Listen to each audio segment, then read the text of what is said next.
Every economic problem that we're facing in this country right now, student loan debt being just out of control, the government shutdown, SNAP benefits being cut, health insurance premiums about to go through the roof, your rent going up, your pay stagnating, groceries just being astronomical, is because reparations were never paid after the Civil War. Let me explain. After the Civil War, the Union, the North won and the South was defeated, but the South was never punished. The Confederacy lived on in the ideology of the people, of the white people of the South. Reparations were never paid to Black Americans. They were never really truly given the opportunity to pick themselves up by their bootstraps, to rise up and become equal members of this country, equal citizens. They've been fighting for their equality since then. They've never actually truly achieved it. So when white people hear a promise from Donald Trump et al. That we're going to run the country like a business, to them that sounds appealing. They're like, oh yeah, because you know what? I'm a business owner. I own this country because I'm white.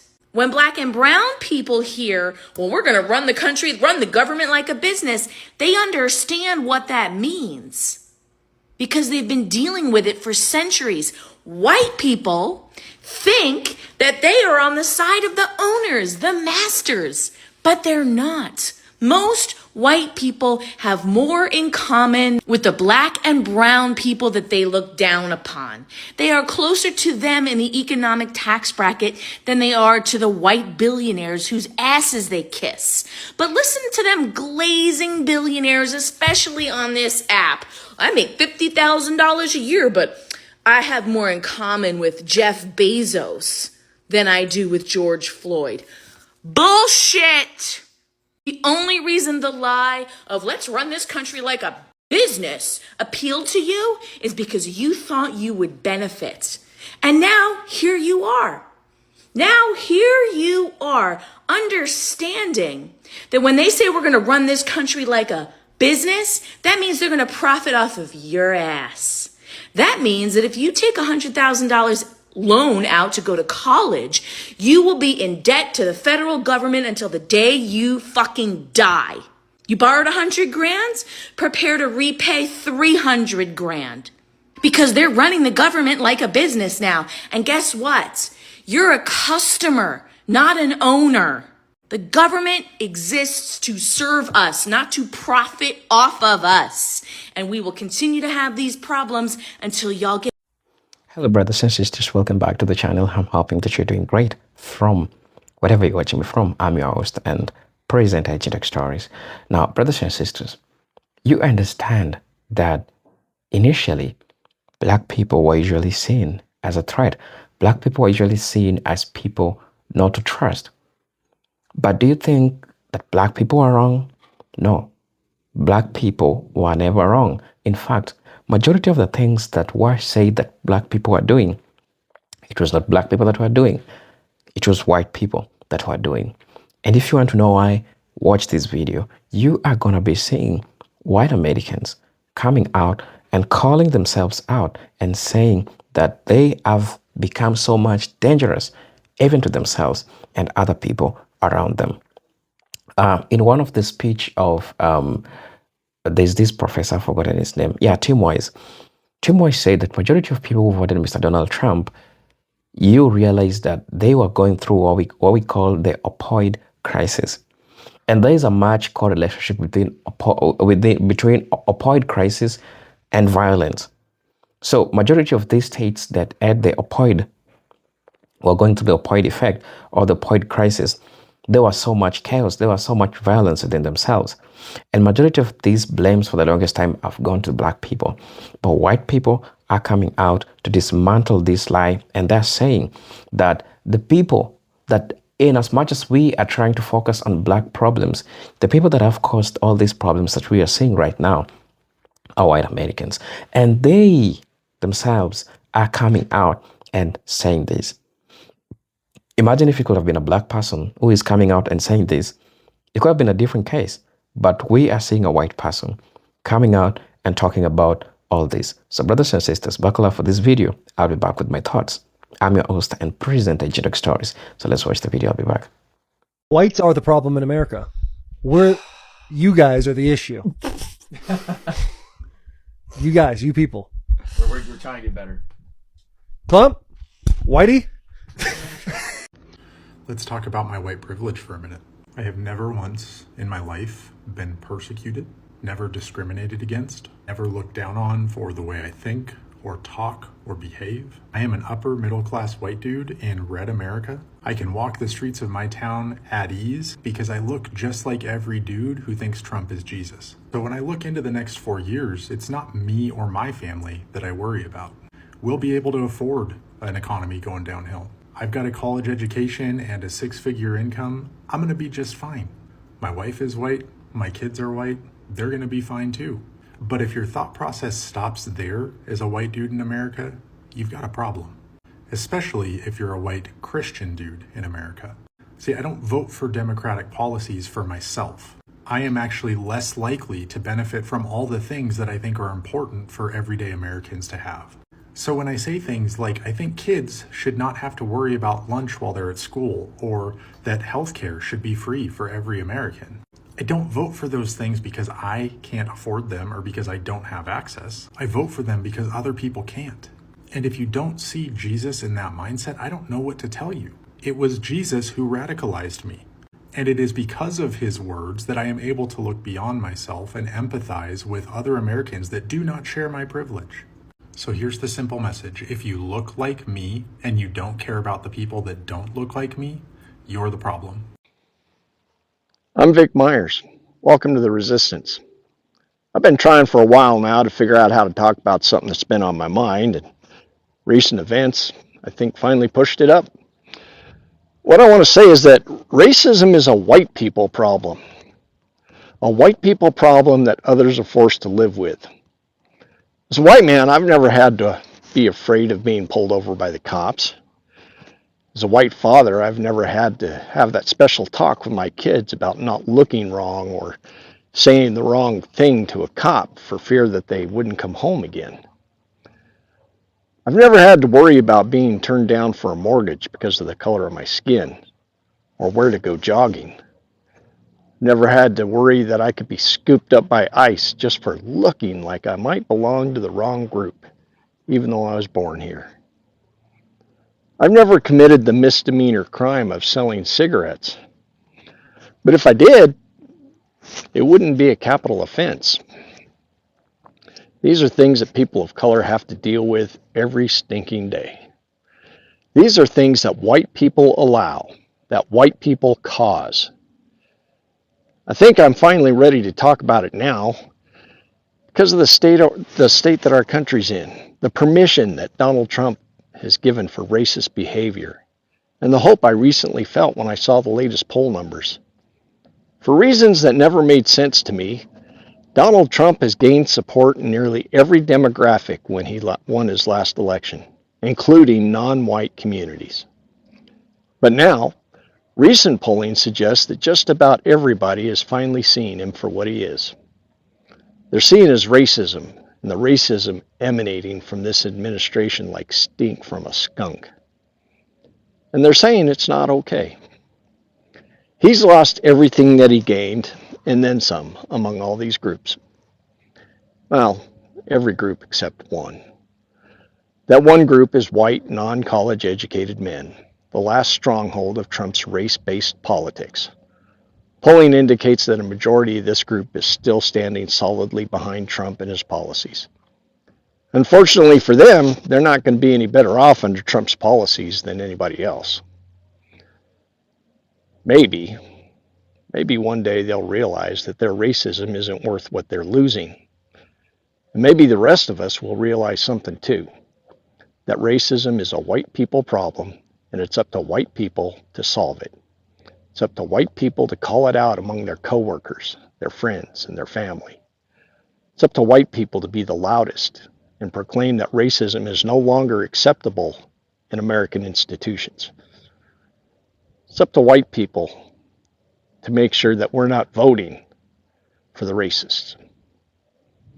Thanks for listening. The majority of school blank and mass blank that are happening across this country are being committed by white boys. So let me ask you this. If you're a parent, white women, what are we doing? Because this year, in April, I got married, and in doing so, became a bonus mom of 2 beautiful little boys. And I have to tell you, every day we're combating messaging. Every day we're working on sharing emotions, expressing anger. We're working on things as parents to ensure that we are raising emotionally healthy, mature, communicative young men in the future. So I'm really concerned that that's not happening. What I'm understanding is that yes, this is 100% a pew access to pew problem, but as a culture, we are raising violent human beings. The overexposure and glorification of violence in our households has to stop. You have got to get a hold of what we are showing, teaching, exposing our children to, and being better, more present parents, because this is a problem in white households. So if we are white parents, we have to do something about it. Some of the most racist people that I've ever been around are the kindest to animals. They will sit there and dote on their dogs and just like really make sure they have the most pampered, amazing life possible, while at the same time defending police violence, using racist dog whistles, or even criticizing movements that promote social equality. You would think that compassion for humans and animals go hand in hand, but for many people it does not. Because ultimately they see their pets as an extension of themselves, whereas with other people who are members of minority groups, they see them as this distinct and separate entity. That's why you'll also see white people have a lot more sympathy for the white South African immigrants that came here. Their empathy only goes as far as themselves or their families, so that includes their dogs, that includes people with the same skin color as them. But the second they are asked to empathize beyond that, that's when it stops, because their hatred has consumed them, which has led to a historic pattern of white people treating their animals better than human beings. Even when they owned human beings and animals, the animals were treated much better. I don't know how many times I have to remind people that white people are not the morality standard, socioculturally, sociopolitically, geopolitically, historically, on the basis of humanity, because white history, imperialism, colonialism, and the delusion of white supremacy are the most violent, unethical, and illegitimate systems of oppression that have never been reprimanded, and white people have never paid reparations for the harm that they have done to black and brown people across the globe. Mind you, they could never pass the purity test that they are obsessively trying to give black women on a daily basis, because that would require being honest about history, about their place in it, their role in it, past and present, about the fact that chattel slavery still exists. It never went away, here on U.S. soil and beyond. Genocide never ended here on U.S. soil and beyond, and the cognitive dissonance is coming from the fact that white people do not register that they are still a part of the oppressor class. As long as they have not been reprimanded, as long as reparations have not been paid, they are the oppressors. They are not the puritanical morality standard. And because they have evolved epigenetically with unreprimanded colonialism, imperialism, and the delusion of white supremacy, they automatically see themselves as authoritarian figures, which is why they are constantly trying to establish themselves as cops and police everything black and brown people are doing. The police state was designed to be a continuation of genocide and a vehicle for chattel slavery that specifically targets black people. White people could use their privilege to solve these problems, but they choose not to. They are not targets of the police state. They have the privilege, they have the resources, they have the systemic power, and they choose not to. White leftists specifically, who are constantly spouting 200-year-old theory by European white men that was not designed to solve the systemic issues of racialized oppression in the West, could apply that theory that they are demanding everyone operate on, but they don't, because they don't want to. The only functional example that they have of Marxism, communism, socialism, etc. working is the Black Panther Party. They are not up to date in their theory. They have no history of that being a practice here in the West. We are not living in the East. This is the West, where racialized chattel slavery and genocide are the pervasive, continuous systems. Black and brown victimhood was designed to exist in perpetuity because the systemic oppression of white supremacy was never intended to not exist. If white people genuinely wanted liberation, they could, but they are oppressors. Oppressors are not liberators, which is why they are constantly trying to derail black and brown effort. Always. And they have this internalized white supremacy, this internalized white cis heteropatriarchy, this internalized colonialism and imperialism that, again, they have epigenetically evolved with. Which is why they are not working to uninternalize it. And unfortunately, when it comes to politics, when it comes to intersectional leadership, like black women, for example, these are the same people who don't recognize that they are already operating within a base level of misogynoir and subconscious and conscious bias. And they are trying to push purity tests on black women to affirm that bias, that confirmation bias, that black people can't be trusted. If you are white, why do you think you should be trusted? What have you done for black people? What have you done for brown people? What land have you given back? What reparations have you paid? That European theory, again, that's 200 years old, you haven't applied it. You're trying to scapegoat black labor because y'all don't actually want to do it. Because you can look at things theoretically when you're a part of the oppressor class and when you're not actually experiencing the subjugation that you are perpetuating. But also, black people, let's not pretend like our community does not have a real history of attempting to bypass and avoid and deny black victimhood. And that is internalized white supremacy.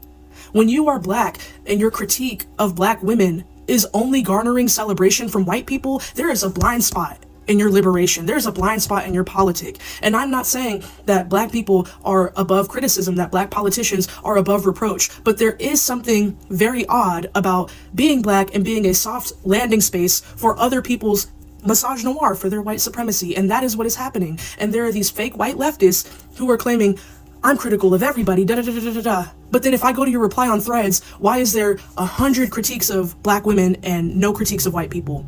There's receipts. You can see people's replies on Threads. Why are you constantly in black people's comments arguing, trying to dissuade black leadership? Because that is what white leftist politic is. White leftists do not understand that they are the modern day white liberals that black leaders warned us about, because the white liberals evolved, or devolved, as I should say, into moderate conservatives.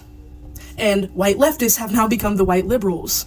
The reason why you think that nothing you're saying is misogynoir is because you're still an oppressor.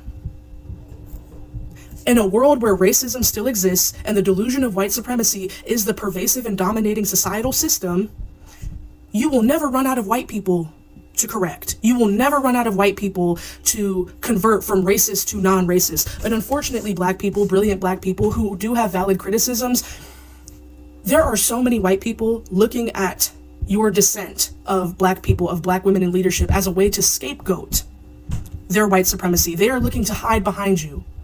I'm not saying this is true of every single black person who is critical of black women in leadership, but what I'm saying is that there are more racists than not. And there are very few white people who really completed that uninternalizing of white supremacy, that decolonizing, that deconstructing. Very, very few. Very few. And everybody white thinks they're the exception, and they're not. Which is why most people's politics continues to fall apart on misogynoir and anti-blackness.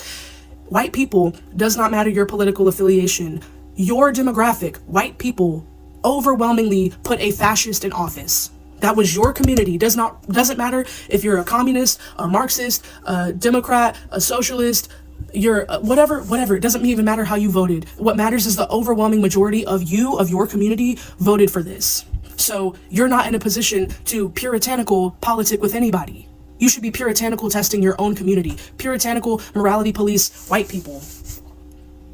Because y'all have done nothing for black people. Y'all have done nothing for black improvement. Y'all have done nothing for indigenous improvement, for brown people. Y'all have done nothing but continue to be the bully victims in every situation. Your critique needs to be primarily targeted at white people.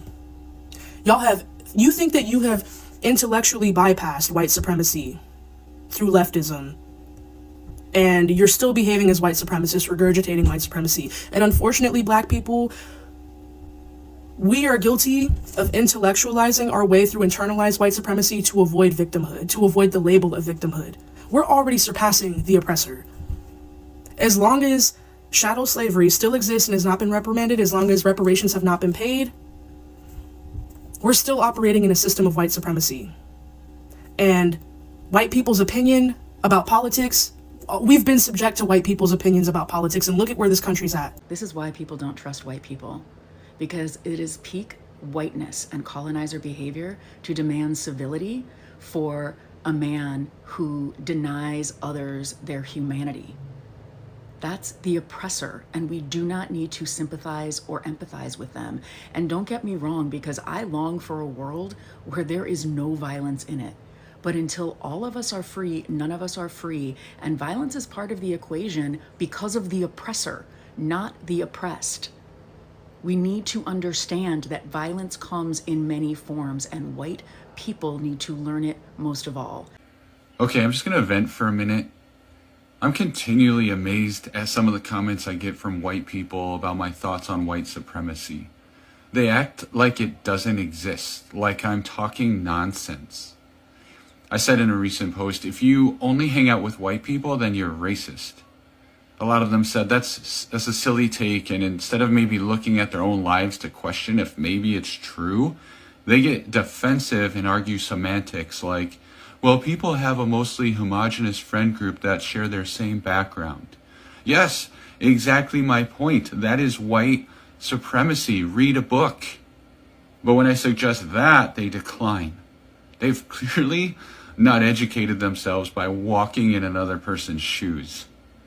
Maybe the biggest problem in this for white people is that they're too afraid to admit their own role in racism because they don't want to get uncomfortable. If you've ever gotten into a disagreement with another person and it turns out that you were in the wrong, it takes a whole lot of security, humility to own your shit, to apologize. And if you can't do that, well then chances are that relationship won't last long. You will perpetuate harm.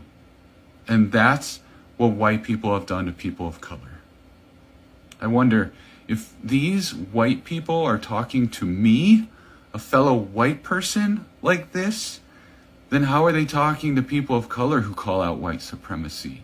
That is scary. And as a white person, I apologize on behalf of others who've caused harm, who continue to ignore the very serious problem of racism. And I know that's not enough, which is why I'm a social worker trying to do some good in this fucked up society. Hello, brothers and sisters. Welcome back to the channel. I'm hoping that you are doing great. Now, the idea that some white Americans are beginning to take the blame for being dangerous to both black people and their own communities, this all you understand that it reflects a growing discourse of internal reckoning rather than external accusation. This concept does not suggest collective guilt in a simplistic sense, but rather an acknowledgement of how certain historical, cultural, and political tradition within white American society have normalized violence, domination, and social harm. So, scholars frame these as an emergent form of critical self-recognition, where danger is understood not as innate, but as a social produced through ideology, institutions, and myths of entitlement. And you understand that historically, white violence in the United States has not been anomalous, but foundational. From settler colonialism and indigenous dispossession to slavery, lynchings, and racial terror, violence functioned as a tool for building and maintaining social order. So importantly, this violence was not only directed outwards toward black people and other marginalized groups, but also inwards towards poor whites. Labor organizers, dissenters, and women. You know that historically, historians such as Richard Hofstadter and Roxanne Dunbar Orris have shown that American identity itself was shaped through frontier violence and militarized notions of masculinity, creating a culture where cohesion was often mistaken for strength or patriotism. And at the same time, In the contemporary period, this recognition has intensified due to visible crises within the white communities themselves. High rates of mass shooting, domestic violence, opioid addiction, and political extremism have forced uncomfortable questions about socialization, about grievance and entitlement. So, sociologists argue that when a group is accustomed to dominance, perceived loss of status can produce rage turned both outwards and inwards. So this helps explain why violence associated with white grievance politics frequently targets the black communities, immigrants, and the state, while simultaneously devastating white families and neighborhoods. So you understand how this is so much important. And also another thing that I would like to address is that the acknowledgement of danger towards black people, in particular, emerges from confronting the continuity between historical racial violence and modern practices such as police brutality, vigilante behavior, and racialized fear. So critical race theorists emphasizes that violence does not require individual hatred to operate. It can be embedded in laws, in norms, and institutional reflexes that devalue black life. When white Americans take responsibility in this context, they are recognizing that silence, denial, and passive benefit from this system that perpetuate harm even without malicious intent. So that is how it has been for black people. And now white folks are recognizing this by themselves, and they're getting to see this by themselves. So, equally significant is the recognition of harm done within the white communities themselves. Patriarchal norms, rigid gender roles, and myths of self-reliance have often discouraged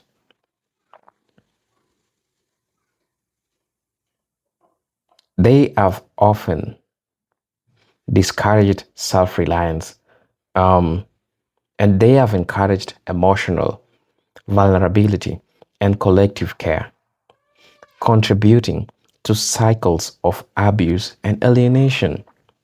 So, scholars of masculinity studies note that white male identity in America has frequently been constructed around dominance and control, leaving little room for healthy expression of loss, failure, or interdependence.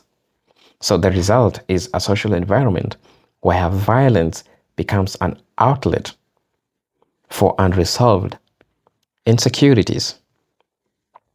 So this moment of self-blame is also shaped by comparative awareness.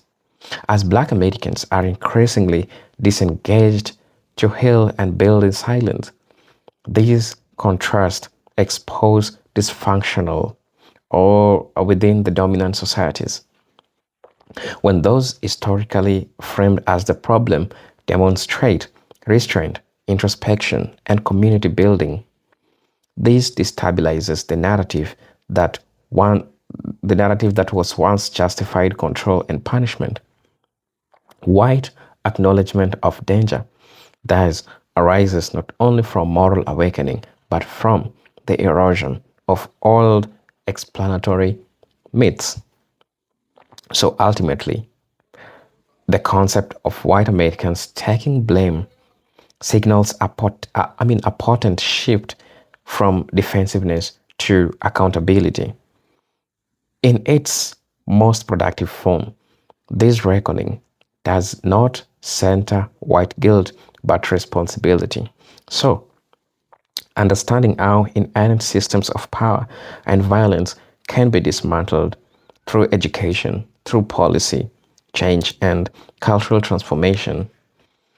Whether this acknowledgement leads to substantive change remains uncertain, but its emergence marks an important rupture in a national tradition that long externalizes danger while refusing to confront its own reflection. Brothers and sisters, I'm your host and presenter Tech Stories, but until then, let me see you in my next video. Peace, love, and harmony. Salute.